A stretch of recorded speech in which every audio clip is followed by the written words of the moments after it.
Good morning Nikhil. Good morning. Breakfast করছিস?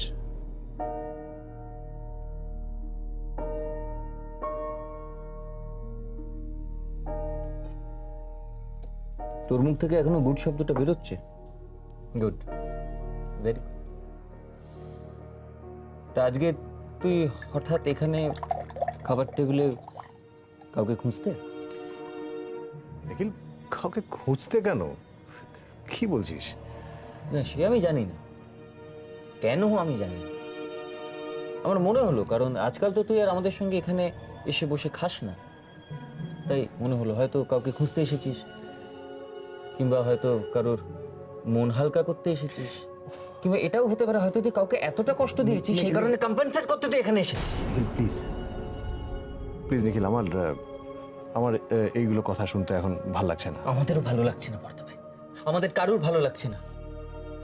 তুই যেটা করছিস না, আমাদের ভালো লাগছে না।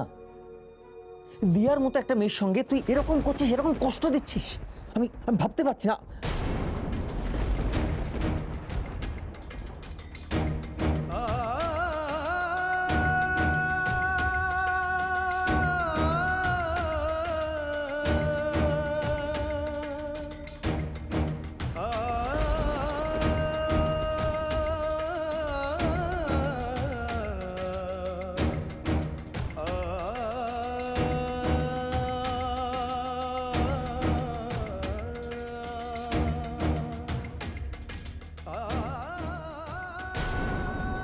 ও কি, তুই উঠে পড়লি যে?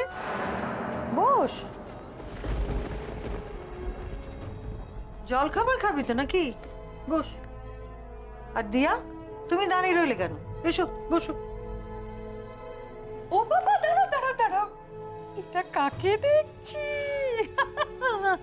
এ তো দিয়া ব্যানার্জি নয়, এ তো দিয়া ভট্টাচার্য। কি সুন্দর লাগছে তোমায় জিন্স আর কুর্তা পরে। মম, এখন থেকে দিয়া এসবই পড়বে, বুঝতে পেরেছো? Very good. দেখেছো বেবি, ও কি সুন্দর ওর পুরনো জীবনে ফিরে যাওয়াটা প্র্যাকটিস করছে। ভেরি গুড বেটা, সো সুইট অফ ইউ। আসলে তুমি এই ডিভোর্স নিয়ে না একদম চিন্তা করবে না, এসব কোনো প্রবলেমই না। আজকাল তুমি সিরিয়ালে দেখি এক একজনের 2-3টে করে ডিভোর্স হচ্ছে, 4-5টা করে বিয়ে হচ্ছে। সত্যি দিয়াকে দেখে না আমার সেই আগের কথা মনে পড়ে গেল। ঠিক বিয়ের আগে যখন দিয়া ফার্স্ট টাইম এ বাড়িতে এসেছিল তখনকার কথা।